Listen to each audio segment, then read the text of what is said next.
ya solo balingami kati na nkolo bisika maso bozali kolanda biso tosengi kimia pe bolamo ya mokonzi na biso Yesu Kristo ezala na bino bisika nyonso bozali kolanda biso na boye lelo ezali mokolo na yenga nde tokutani mpona kosolola ndenge tomesani kosolola na nzela ya internet nde nasengi kimia ya mokonzi na biso Yesu Kristo lisusu ezala na mabota na bino lelo toza dimanche le 14 juin 2020 nde Nzambe apesi nga na yo ngonga oyo toyeba na kosolola oyo ezali liloba na ye na boye tobanda na losambo kolo na bilaka tata na Yesu Kristo Nzambe na Israele liboso na yo Nzambe mosusu azalaki te sima na yo mosusu akoya te papa obongi na nkembo obongi na lokumu na maso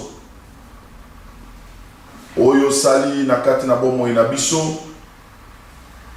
kobatela biso poso eye pe kokomisa biso na mokolo eyenga esika kani tozali kotombola mingongo na biso mpona koloba ete yo nde ozali mosantu. Merci parce que olobaki ete nakotika bino bitike te nakotindela bino mosungi oyo akozala na bino ti suka na ekeke. Merci Molimo Santo zwa place na liloba oyo parce que komami ete okozwa epai na nkolo na biso pe okonetola ye. Merci mpona konetola nkolo na biso na ngonga ye na kombo na Yesu Kristo na bondeli bongo. Amen. Na boye ya biso kobanda tokosenga na ndeko André kotindela biso loyembo po ete nga na bino toyeba kokumisa Nzambe na nsima toyoka liloba na ye.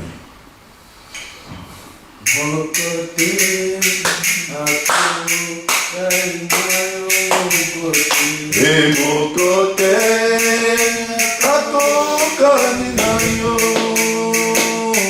mokote akokani na yo yawe mokote akokani na yo mokote akokani na yo namoya mokote akokani na yo mokote akokani na yo yawe mokote akokani na yo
a point de Dieu comme Jésus. Il n'y a point de Dieu comme Jésus. Il n'y a point de Dieu comme Jésus.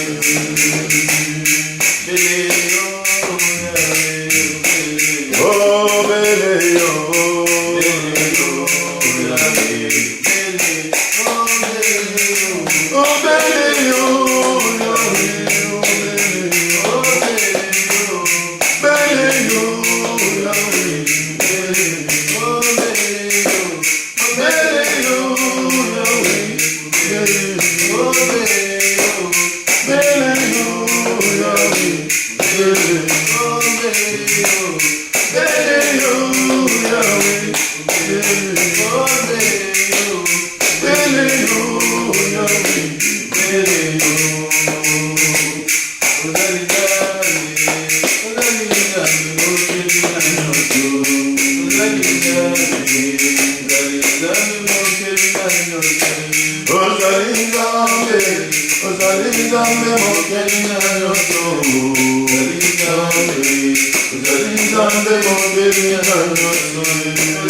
oui, ozali nzambe.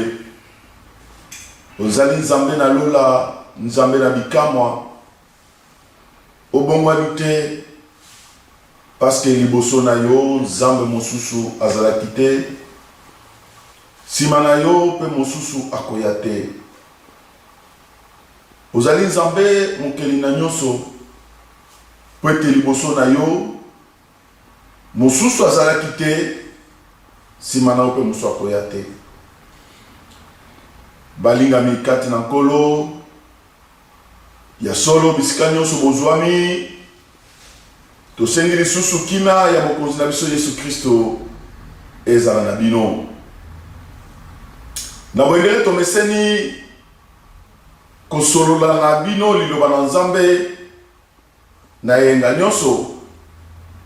Ndenge tosololaki poso euti koleka. Tomonaki ete Nzambe azali lolenge moko lelo lobi libela na libela.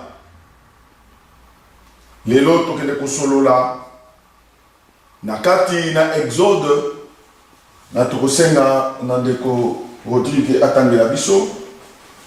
On doit couper ça frère Rodrigue. Nakati na mukanda na Exode. Exode chapitre 3, verset 1 à 7. Ndeko Rodrigue akotangela biso. Pour que toyeba na comprendre liloba oyo Nzambe apesi biso na mokolo na lelo. Yo pe zwa Bible na yo ndeko molingami. Ofongola na kati na mukanda na Exode chapitre 3, verset 1 à 7. Après, Tokotanga na 13 à 15. Mais Tokotanga liboso 1 à 7. Pour que tu aies comprendre bola mon Nzambe pour na biso bana na ye. Bien aimé dans le Seigneur, Tokosenga na frère Rodrigue atangela biso. Exode chapitre 3, verset 1 à 7. Moïse faisait paître les troupeaux de Jéphron, son bon père sacrificateur des Médiens. Il mena les troupeaux derrière le désert et vint à la montagne de Dieu à Horeb. L'ange de l'Éternel lui apparut dans une flamme de feu au milieu du buisson. Moïse regarda et voici, les buissons étaient tout en feu. Et le buisson ne se consumait point. Moïse dit, je vais me détourner pour voir quelle est cette grande vision et pourquoi le buisson ne se consume point. L'Éternel vit qu'il se détournait pour voir et Dieu l'appela du milieu du buisson et dit, Moïse, Moïse, il répondit, mais voici.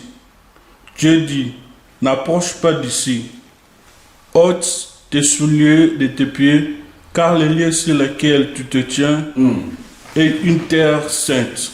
Amen.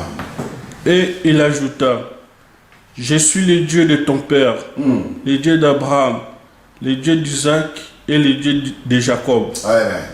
Moïse se cacha le visage, car il craignait de regarder Dieu.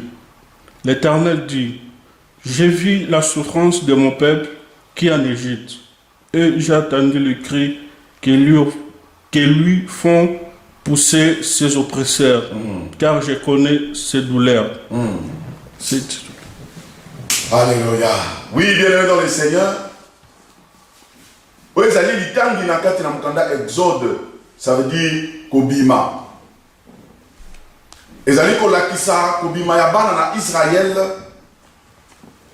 na esika oyo bazaki na boumbu. Boyebi lisolo ya ndeko Moïse. Tango azalaki na kati na cour royale a défendaki ndeko na ye a bomaki égyptien. Mais dans zela koboma égyptien mokolo mosusu akutani na bandeko na ye bazali kobunda entre bango. Na boye Moïse apekisaki bango botika kobunda.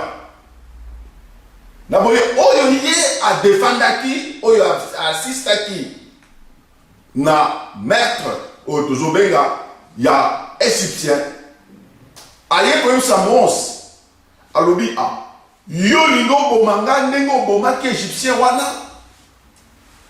Alors que Moïse abandaki kodéfendre nde ye a imputé Moïse na maître wana.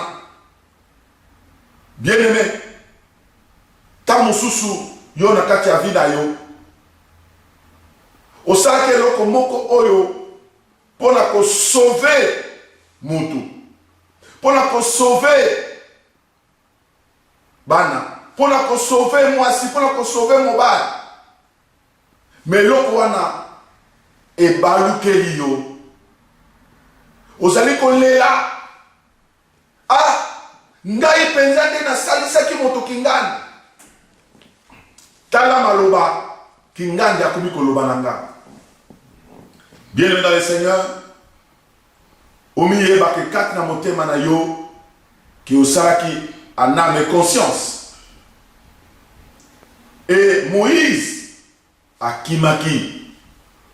Est-ce qu'akimi akekokutana na makambo ya libala? Parce que abaza kolobake azali komema batroupeau ya beau-père na ye pona kende koleisa yango. Akomi kosalela papa bokilo mosala. Et soki lelo yo komi kosalela papa bokilo na yo likambo. J'ose croire que bato la famille va koloba non, basaleli yo kisi. Parce que saleli papa bokilo likambo. Mais Moïse, na nzela ya botosi wana, na nzela ya kosalela mosala papa bokilo na ye, nde akende kokutana na nzambe. Bien-aimé, na yebisaki bino ke nzambe azali na bosenga na mutu po ete akokisa makambo na ye na se. Aza na bosenga ya mutu po ete mutu wana adefendre bato mosusu. Aza na bosenga ya mutu po mutu asoutenir bato mosusu. Mais curieusement lelo, moto a mokili akomi égoïste. Nzambe akopesa ye bozwi. Nzambe akopesa ye mbongo. Mais okomona moto oyo Nzambe apesi mbongo, ba oyo babandaki kolia na ye, ba oyo balengaki kosufri na ye, akobosa na bango. C'est l'égoïsme. Akotika bango pembeni, akoluka ba camarade mosusu. Bato mosusu bakomi kolia mbongo wana, mais dans son cœur Nzambe azali kosolola na ye, azali kolakisa ye esika uti.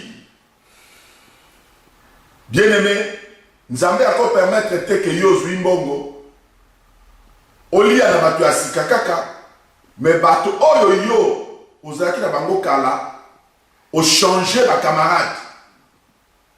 Ndenge toyoka bato ya mokili yo tobenga bato ya mokili, mais bapesaka biso ba leso ke ntango tobandaki kozala na yo, mais lelo ozwi o changer ba camarade. Bien-aimé, eloko wana Moïse ayeko kutana na Nzambe esika akendeki mpona kolesa pate ya papa bokilo na ye.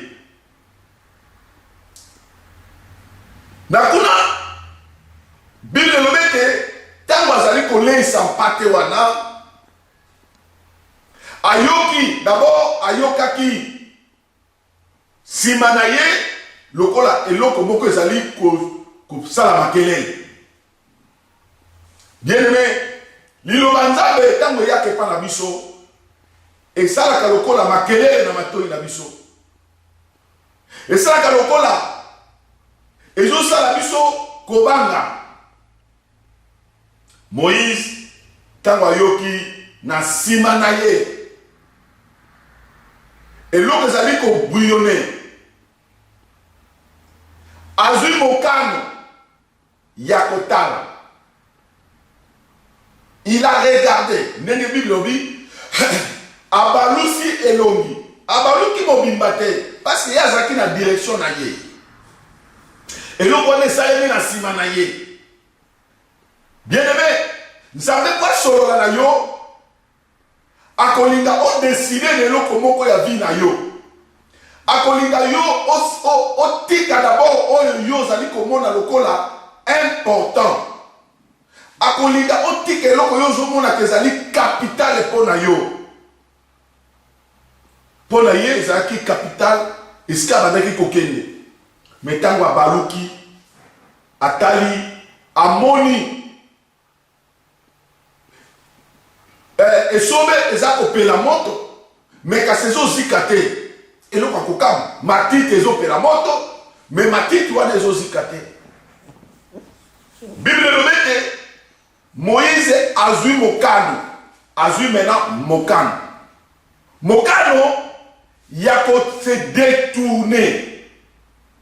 Ça veut dire qu'il y a ça qui a direction ya bande kolanda. Azui mokano maintenant yako baluka. Atali pe azui mokano yako balu. Bien aimé, c'est ce qui manque aux chrétiens. Chrétiens azali kokende na liloba na Nzambe. Sima ya kotala, mais yazali na direction na ye, ya bongo na ye, ya makambo na ye. Mais Moïse azui mokano. Ndenge Bible lobi tangu Nzambe atali que Moïse azui mokano ya ko se détourner. Donc d'abandonner oyo yazali komona important ete alanda esika wana amona bien balobi tango Nzambe amoni que il s'est détourné. Ndenge toyoki na 2 Chroniques lobi le peuple sur qui est invoqué mon nom s'il prie, s'humilie, se détourne. Donc, tokozala tozali pays, mais tozali na lolenge tozali comme ma pays. Ne croyez pas que Nzambe akwagir na lolenge oyo bino bozali comme ma pays. Non. Dieu va agir na lolenge oyo bino bokomema kolandana na ye. Pomboka nyonso yenda sala. Mutu moko te azaki tango Nzambe aosala mboka. Mokili oyo esalema na ye. Mais lelo bato bazoloba non, n'associe pas makambo ya Nzambe na makambo ya mboka. Nde sika oyo pasi ekoti. Ndenge tomonaki na mboka na biso Congo, président de la République aye na mboka liboso na Nzambe. Alobi Nzambe sala. Puis alobi phase boye. Alors, le peuple qui est invoqué mon nom, est-ce qu'il détourne de mauvaises voies? Est-ce que l'élo, na mboka na biso Congo, tosi se détourner de mauvaises voies? Est-ce que l'élo pratique oezaliko salema? Est-ce que tosi se détourner de mauvaises voies? Mais Moïse a pris l'option pour être à se détourner dans mauvaise voie. Alongwa na nzela oya akanaki kokende. Alongwa na misala oya bandaki kosala. Parce que yé azaki l'objectif na ye ko peut être troupeau ya bokilo na ye. Mais azui mokano. Bien aimé, Dieu n'agit que tango moto azui mokano ya kopesa ye place na bomoi na ye. Ça veut dire quoi? Kiti na yo ya je otikeli ye ndakamba yo ndakonza yo. Le diable akolinga te Nzambe azwa place na kati na yo. Akose rebele yo, akosala yo na kati ya motema na yo okoma rebelle. Et tant qu'on comme un rebelle,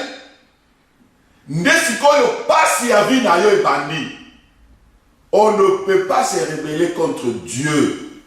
Non, bien aimé dans le Seigneur. Mais les deux hommes dans le gouvernement, dans la porte, ils se rebeller contre Dieu.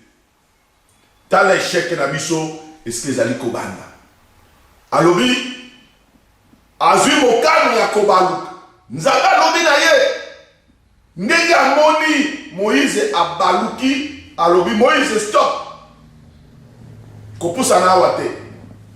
Sikoyo, la première des choses pour la vie à réussir la vie à moto, il faut un engagement ferme. Un engagement ferme ya kotika oyo oyo ezalaki destination na yo koasocie nzambe na oyo ye alingi atinda yo nde elema ya liboso yango wana soki yo ozwi mokano bien aimé lelo bato bazobondela nzambe nzambe nzambe oui Dieu n'est pas loin de nous alekisaka biso na kati ya baépreuve na ye mpo ete aprépare biso na réussite na ye ye nazali na projet ya bonheur aza na projet ya malheur te mais quand il nous prépare pour ete tokɔta na kati ya promesse okɔta na kati ya promesse na peteka boye te non. Il faut des décisions. La première des choses, tu dois te décider. Prendre une décision ferme. De te dire, non, je me détourne des mauvaises voies. Pour que Natala Sikoyo, Nzambe Oyo Abenginga. La première des choses, c'est la décision. Est-ce que ce soit décision? Tu es la décision. Tu es manipulé dans n'importe qui, mais tu ne prends pas la décision pour servir Dieu. Malgré ce yoki liloba, malgré ce moni, makambe belé nzambe asasaleli yo. Oya saleli na batu musuté. Mais jusqu'à présent, oza na direction na yo, oza na lolenge na yo ya koyoka nzambe, mais na lolenge na ye te, ye lolenge na ye yo lingi lolenge ya nzambe te, olingi lolenge na yo. Bien aimé, talesika pasi ebandi, nzambe akoyebisa moto likambo lelo, ayoki yango, nzambe asoli na moto, alakisi ba preuve. Mais 2 jours après, au monde en moto a rejeté ma prévention sur Nzambe, a commis na étape oyo ya doute. Nzambe agisaka na batu na doute te. Nzambe agisaka na batu na kati ya confusion te. Nzambe azali Nzambe ya confusion te. Nzambe azali net et clair parce qu'il est la vérité. Dzeko a retangé la biso la verset 13. Jusqu'à 15.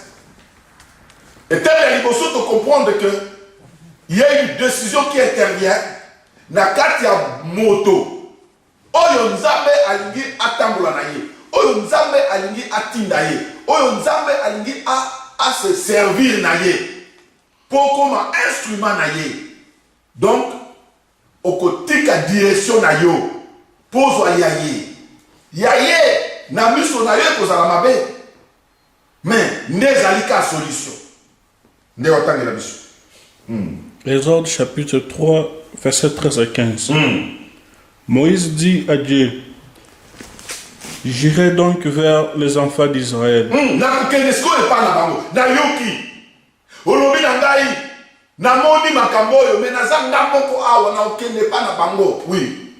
Et je leur dirai, le Dieu de vos pères m'a envoyé vers vous.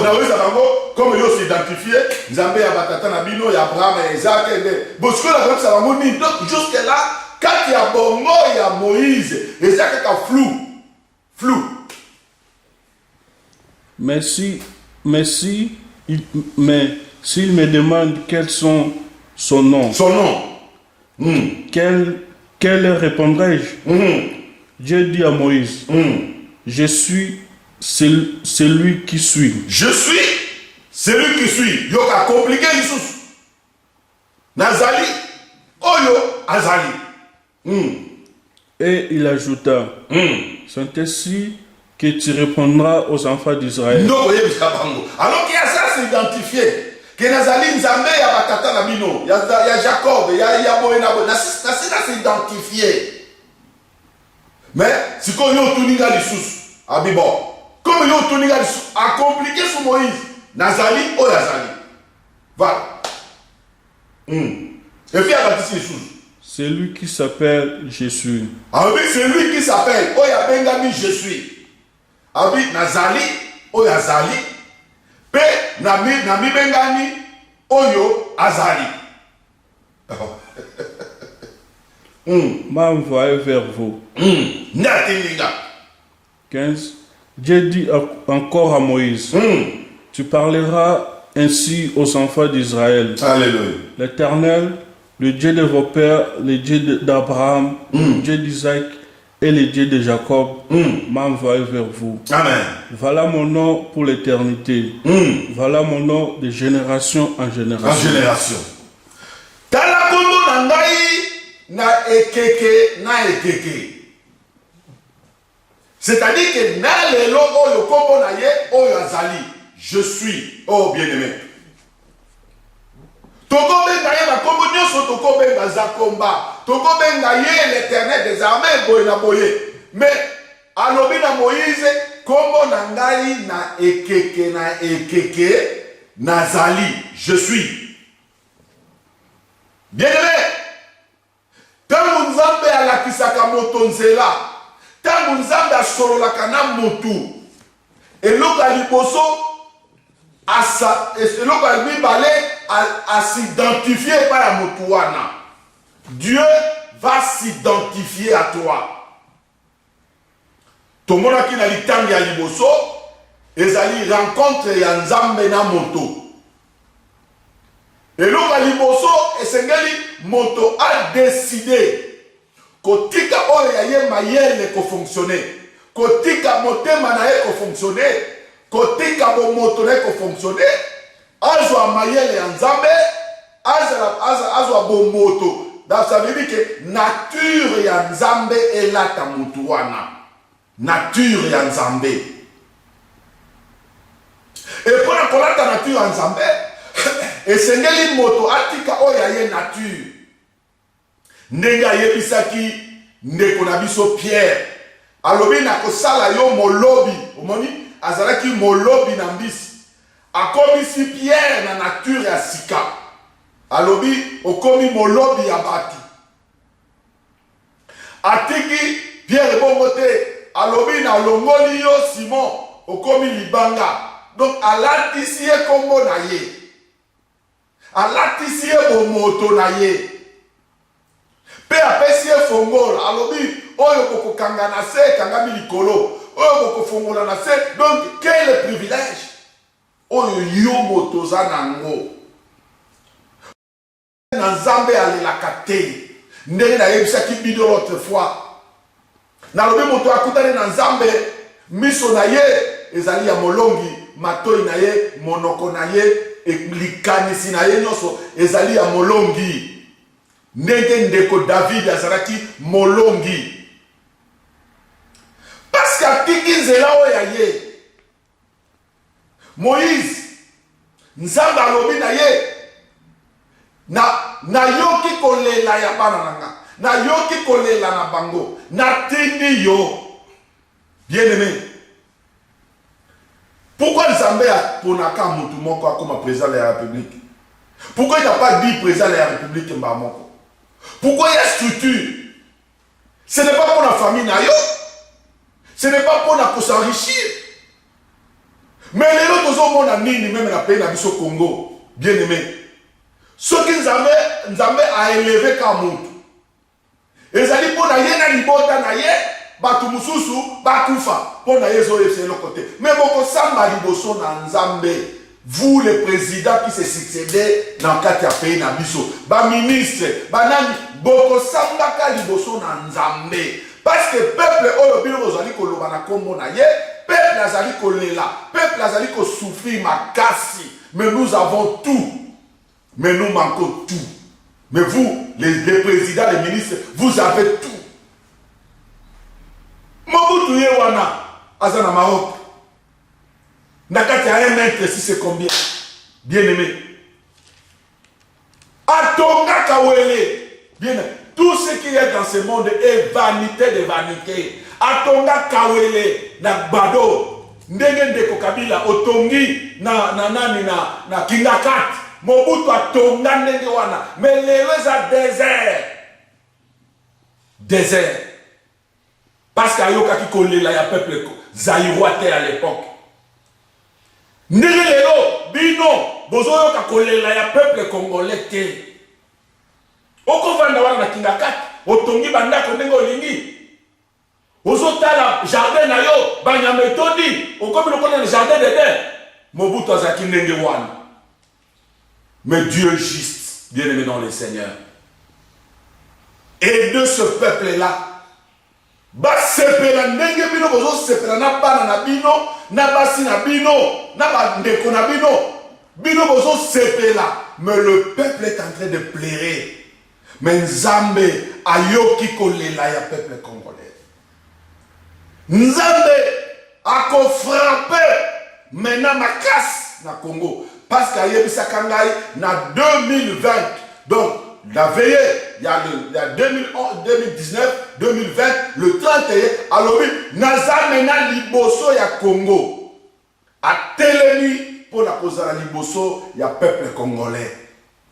Bolinga te, na mboka wana, Dieu te contrôle de tout.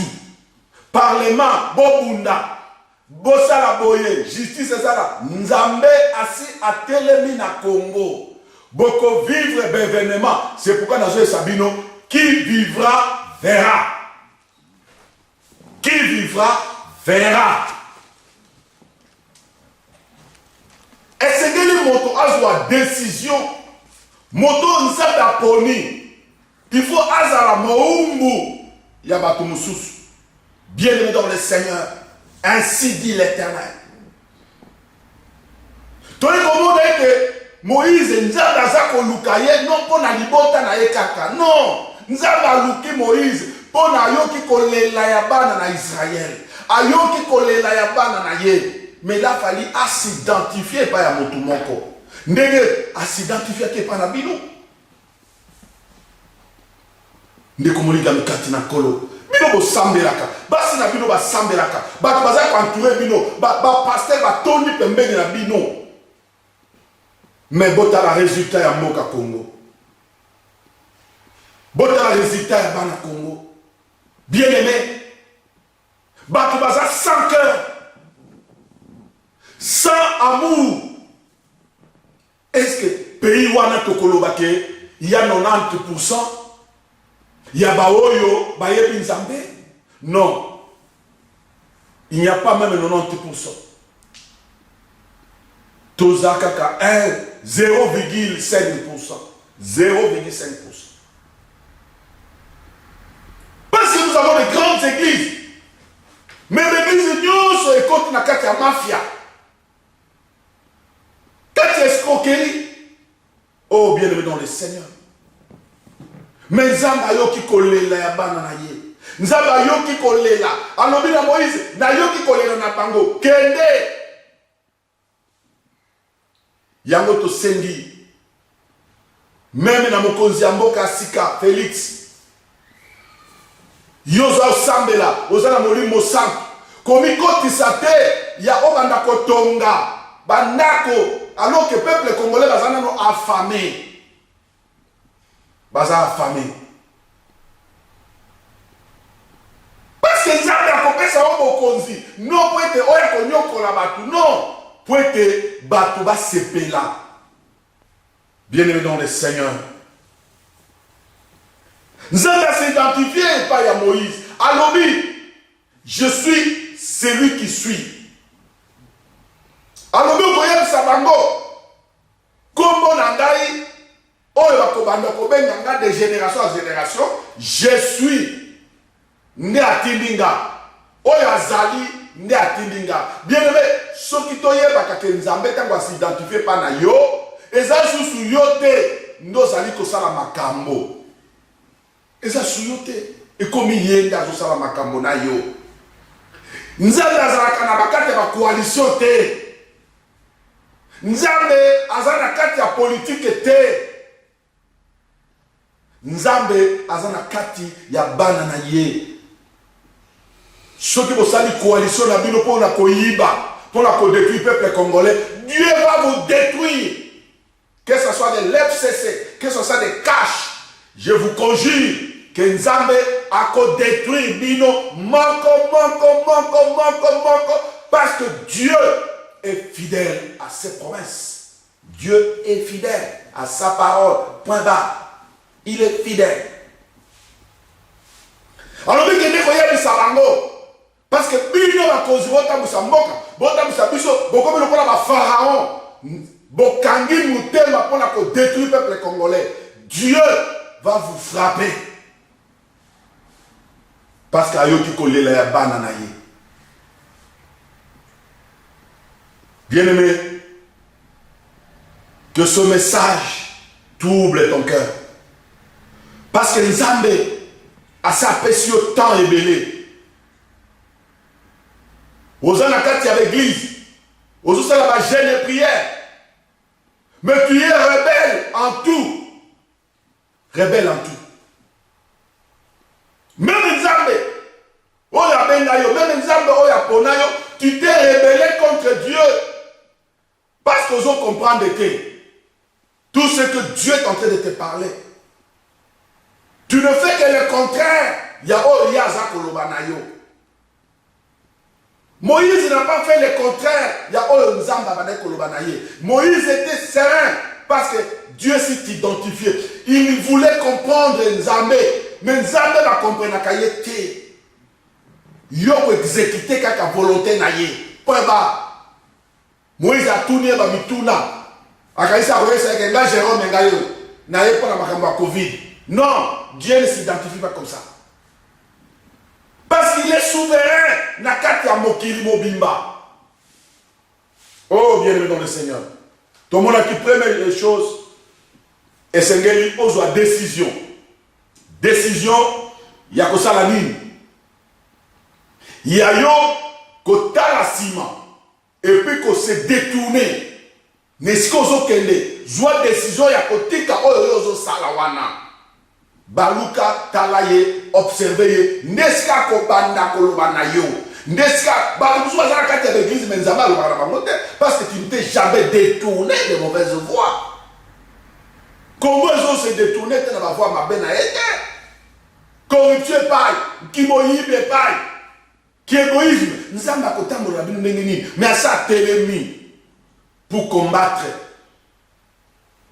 pour le peuple congolais.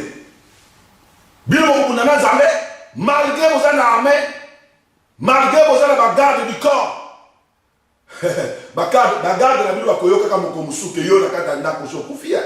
Garde quoi comme on a tant aux âmes zo bundisa ote. Parce que Dieu est fidèle à sa parole. Deuxième chose totale que Dieu va s'identifier à toi. Est-ce que Nzambe a ça identification panayo? A ça loba na yo nini? O yo tire lo dutaka. Oh, tu ne le comprends pas jusqu'à quand comprendre. Au comme qu'ils de ne pas comprendre alors que Dieu te parle, Dieu te visite. Nous avons ça salé là mais yo tikalaka qu'ils oh yo comprends pas. Bien aimé, il y a un jour on comprend dans la retard. Et tant qu'on comprend dans la retard, nous koloba no bando ki ba côté lingal. Nous avons un problème na yote. Parce que on a zali 4 na yo, azali koleko azali libanda. Voilà Jésus-Christ de Nazareth. Nous avons la mission na 4 na Exode. Pour te fixer troisième hypothèse, il y a Nzambe na biso. Chapitre 4, verset 1 à 13. Tu as vu Nzambe azali koloba na biso. Exode chapitre 4. À 13.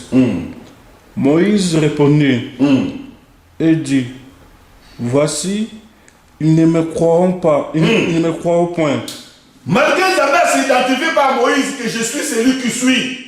Malgré Nzambe a dit mon ici na kati ya moto. Malgré Nzambe a yo ici le lac. Exactement que na kati ya noto non, ya azali boye. Pe Nzambe a visité ye. Mais alors non, bah pourquoi on regarde? Malgré Yesu na ke oh ngane na zali. Bah, on croit et ils n'écouteront point ma voix. Mais ils diront, l'Éternel n'était point apparu. Non, Zambé kobimisa yo nzambe akende komilakisa bien aimé eza bato oyo atoyebisi etala nzambe asoye nanga boye bitika nzambe akende kosala boye non akobanda kosolola na nde Moïse ayembaki bato ke meme ata nalobi na bato oyo ete bakondima ngai. Donc il parlait à Dieu sachant bato ya mokili, sachant ye kutu akoteli ndeko na ye, mais ndeko na ye komi koyebisa olingo bomanga ndenge obomaka égyptien tala moto ya mokili ato saleye bolamo. La reconnaissance n'est pas de ce monde. Donc bolamo na kati ya mokili oyo ato memi moto sokoli ye olatisi ye. Ne croyez pas que moto akondima yo. Non, ne croyez pas. Il faut moto ya bengami na nzambe nde a reconnaître bolamo ya moto. Il faut moto ya zana molimo mosantu nde a reconnaître bolamo na nzambe. Mais moto yo azana molimo na nzambe te ako reconnaître te atolobi na elikam tokende. L'Éternel lui dit, qu'y a-t-il dans ta main? Nini ozana mwasi na maboko na yo?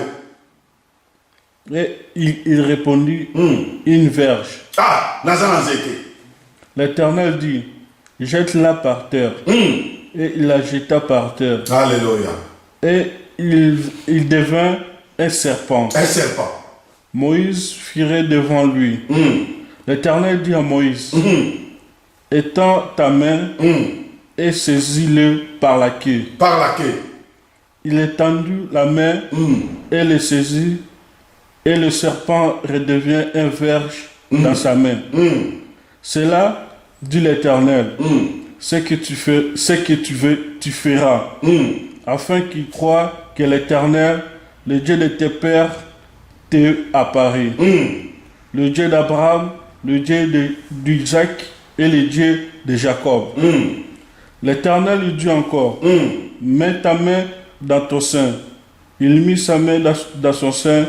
Puis il la tira, et voici sa main était couverte de lèpre, blanche comme de neige. L'Éternel dit, remets ta main dans ton sein. Il remit sa main dans son sein, puis il la retira de son sein. Amen. Nous allons continuer à verset jusqu'à 13. Donc je vais expliquer parce que c'est les solo qui top. Moïse, en ayant décidé, yako tikanzela, to misala la sala, peut-être, akende kotale loko ni les akozik. Deuxième chose, nous avons à s'identifier par naye, à passer identité naye.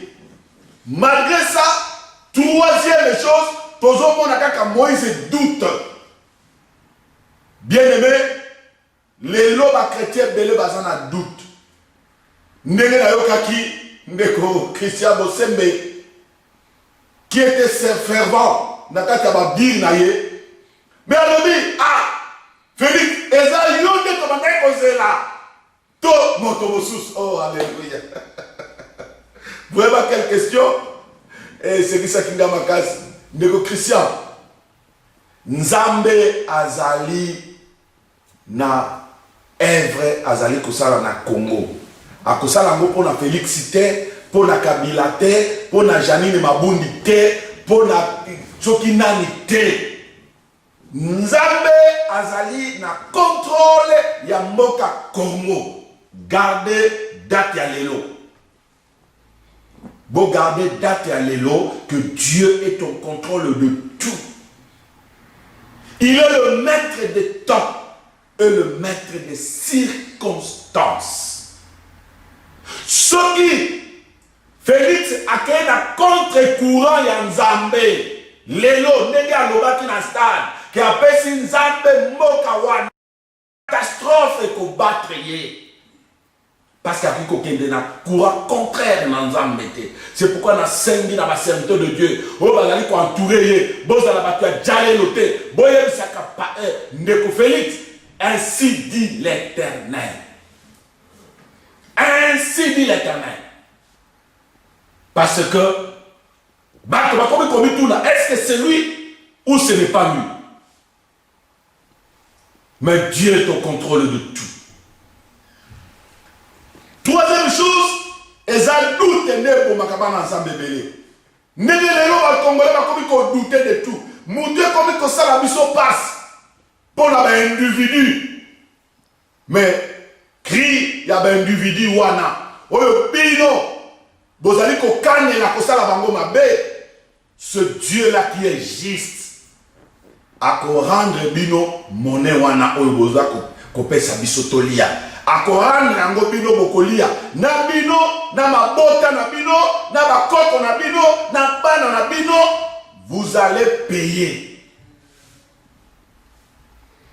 parce qu'il est Dieu juste. Nous gardons silence pour que Nzambe a combattre pour Nabiso. Alors bien Moïse a dit non mais bateau va conduire mangaïté. Alors que Dieu s'est déjà identifié. Mais qu'est-ce qui s'est passé? Moïse, non seulement Zamba s'est identifié, c'est quoi? Aligna Matissa na degré Moussous. Parce qu'ils ont compris que moto n'a s'identifié pas naïe, moto n'a mimé pas naïe, moto n'a linguié, n'a ponié, n'a bouzoba naïe, n'a likukuma naïe. Bien aimé, so kitukuna na se okoyoka Moïse azako sana Nzambe, onga na bina ka kolobate, on alubi mebi. Ki nana sala munoko. Ezanga Nzambe ke. O bien nga na kokokate. Okokate ndenge nini? Ça veut dire que ozali nani? Okomi nyama. Bien dans le Seigneur. Nzambe aye komi lakisa. Et puis Moïse a lobi mais tu oses douter comment tu oses douter jusqu'à présent? Bien aimé, et ça partout Nzambe a s'identifié par la bango, mais bazo continue à douter pour la nini parce que olingi koyoka biyoka yoka. Biyoka yoka et koki kolongola yo même na maboko na Nzambe pe bato ya mokili basali o mabe.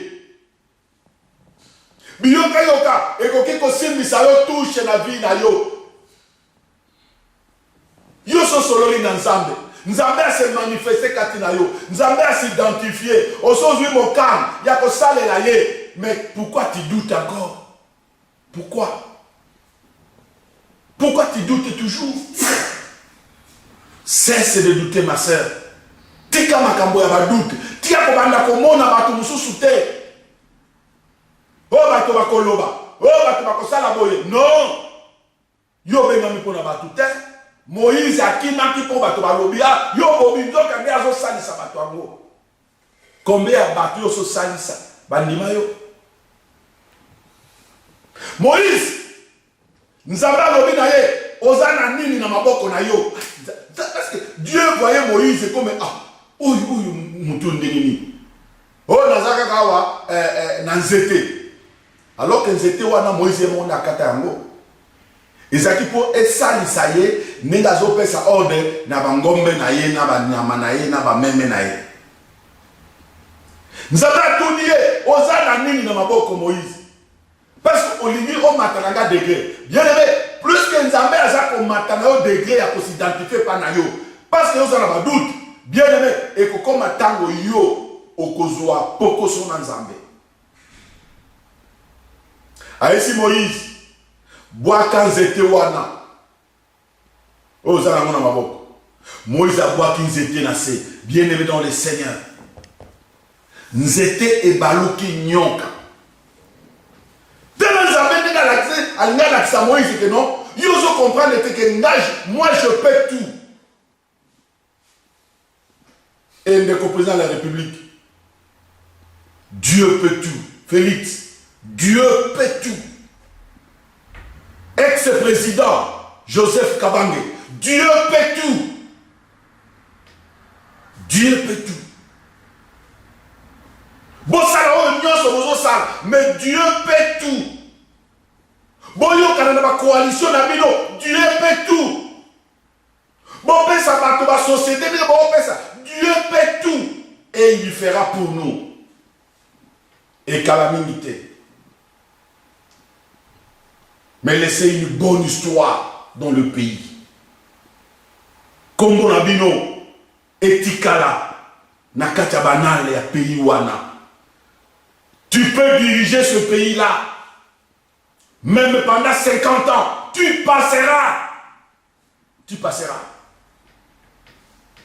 Même aujourd'hui, sous Mokane à Kozonga, comme tu as déjà fait 18 ans, Ozonga sous pour ça, 150 ans, tu passeras. Mais Dieu reste parce qu'il est celui qui est. Je suis celui qui suit. Azali. Il est juge avec justice. Il est souverain. Bonyokola, peuple de Bonyokola. Boluka, honneur de Bozoluka. Bokota, Bakinganga de Bozokota. Bokota, Baloge de Bozokota. Mais ce pays-là appartient à Kimbangu. Dieu s'identifie. Nega s'identifie à quel pas il y a je suis Dieu de Jacob, d'Abraham et d'Isaac. Dieu de Congo, c'est le Dieu d'Abraham, le Dieu de Kimbang, le Dieu de Kimbamvita, le Dieu d'Aïdi Naba, le Dieu de Papa Mpanzu.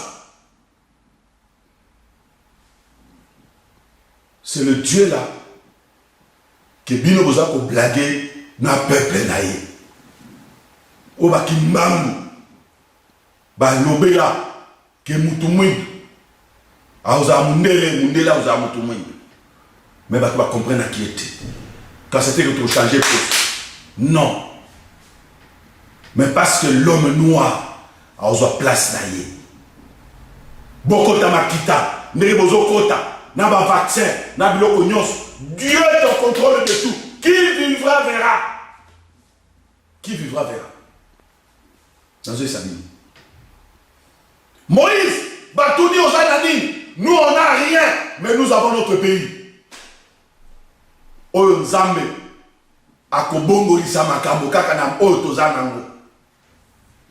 Bien aimé dans le Seigneur, Moïse a boaki nzete et baluki nyok. Mais Nzambe yebisi ye. Ko simba ye na motote, simba ye na mokila. Bien aimé, atambwa na yo sale expérience. Simba mbo na yo na mokila kuswa yo. Simba tanyao na yo. Mbo yo alingaka yo makasi. Simba ye na mokila ko baluka kuswa yo. Tala musala Nzamba pesi Moïse. Pour il a dit que non. Makambo, oh yozo luka kosala eza yote c'est moi. Tikela nga mutu. Bien aimé, peuple congolais, to tikela Nzambe moto. Mutu, ya pays na biso. Tikela Nzambe motu, ya libota na yo. Tikela Nzambe motu, ya lingomba. Tikela Nzambe motu, ya biloko tout, ya ba projet na yo. Simba mukila. Au Congo, on a quelque chose à dangereux. Mais ce qu'il y a danger, c'est l'idée de Nzamba intervenir. Moïse a simbi na mokila. Tala nyoka molai. Azaki na capacité ya nyoka wana kobaluka pe kosuwaye. Mais Nzamba yebisi simba na mokila. Moïse n'a pas fait le contraire. Mais lelo, tu commences à la contraire. Na Nzamba zo yebisa biso. Oh, bien aimé. Aotika yo na nzela. Oui, bien aimé dans le Seigneur. Nous avons dit que ce que Moïse a dit que il y a la passe pour naïe. Il y a un autre qui est le là. Ne doute rien. Parce que Azali, Oyo, Azali. Congolais qu'on doutait de nous comme mon côté. Parce que Azali ou Azali.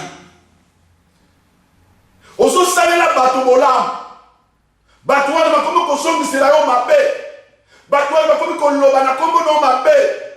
Bato wana bakomi koloba boye na boye. Lokola Congo etonga bamboka ya ndenge na ndenge. Mais kaka les mêmes personnes oyo Congo etongi bamboka na ye nelelo baza kobundisa ba Congolais. Ba oto bokola nde bakomi obundisa ba Congolais. Bien-aimé, Dieu est juste. Peut-être que Dieu est juste. Il est juste. Nzambe atike la kamutu temps. Dieu la kolakisa yo ki makambo yo sa eza bien. Pour être kuna na suka frapper yo. Mais Nzambe azaka na projet à malheur pour na bisote. Azana projet à bonheur. Bien-aimé, nalingi ko bonde la pona yo. Nayebete motema ise suki yo. Nayebete ozali na ba questionnement ebele. Ndenge Moïse azaki nango. Mais simba problème na yo na mokila. Tikela nzambe. Ye moko asala mokano na ye. Ndeko Andrea Kotila biso nzembo. Prêtez tobondela. Yawe na bikama. Loboko na yo. Bamona yango ye.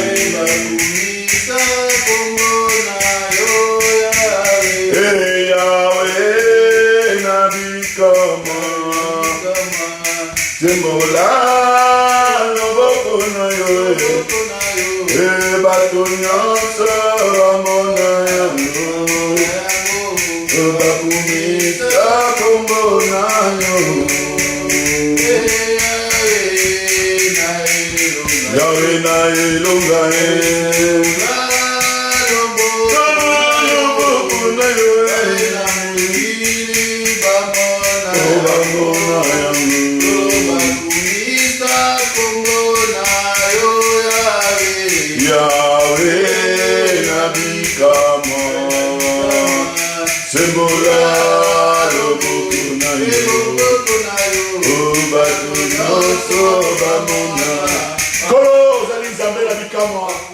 Mosusu lokola yo azalite. Papa soki yo te nani mosusu. Na tiki ba na nyonso basi kolanda ngai na kati na tongo na lelo. Na sena loboko na yo. Sembola loboko mokonzi na ngai. Simba bomo ina bango. Simba makanisi na bango. Bazwa ba décision. Balonga na kati ya ba doute. Nzambe. Parce que aussi qu'on s'identifier. Yango tozali kotika maso. Na kati ya boko na yo na Congo. Na mabota, na ba église. Nzambe na bikama. Sembola loboko na yo. Na Congo na Yesu Kristo Nazareth. Nazali kotika bana nyonso kati ya boko na yo. Lokumu kema sa zozo ne pas na yo. Nyonso ezali programmé. Na kati ya monde pandemonium. Na kati ya monde kabbalistique. Na Congo na Yesu Kristo. Nazali ko détruire mon mboka Congo. Na kati ya mabota ya bana Nzambe. Na pameli yango. Na Congo na Yesu Kristo. Papa, manifeste-toi Seigneur. Négo se manifeste que pas à Moïse. Papa, yo nakaki. Oko frapper l'Égyptien. Et au frappa qui. Yo promet oko frapper. O le nyosa posani que yo nyosa likolo Congo. Papa, tout le monde a un gros poteau comme ça Congo na yo. Parce que vous allez Nzambe. Papa, to ebete. Yo nyosa likozwa mboko na maboko. Oso lekili poso ya mboka wana. Na bonde libongo na kondima. Kobonde leze pa na ngai. Kasi kosala ezali no. Papa kosala te pona lokumu ya kombo na ngai te. Kasi sala pona lokumu na kombo na Yesu Kristo. Yango na bonde libongo na kondima. Na kombo na Yesu Kristo. Alléluia. Amen. Yawe na bikama. Yawe na bikama.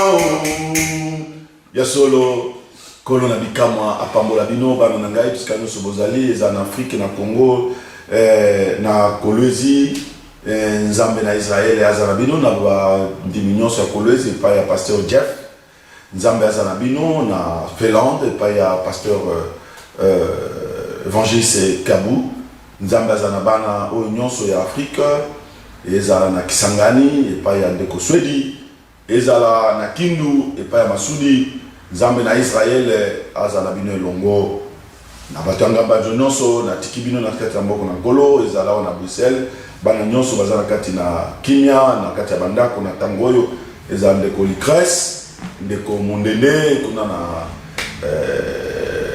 na mboka na Yazali ezala bandeko nyonso oyo babenga biso mama Grace ezala mama na biso Jili Oloa mama Yanga bana nyonso oyo bakose connaître na kati ya message oyo ser Liliane Sifa Nzambe aye bakobatela bino bisika nyonso bozali kimia na mokozi na biso Yesu Kristo sanko bosana ndeko Arnold na Tunisie na lingomba nyonso ya FR na Tunisie Kolo na biso aza na bino elongo abate la bino kimia na mokonzi na biso Yesu Kristo eza na Maroc pa bandeko Jeff to tiki bino na kati ya mboko na Kolo Nzambe na Israel aza na bino elongo na boye tukutani eyenge ezali koya kobosana te ke Nzambe na Israel aza na makoki ya nyonso kati na mabota na biso yango na pamboli bino bisika nyonso bozali eza na Kinshasa kimia na mokonzi na biso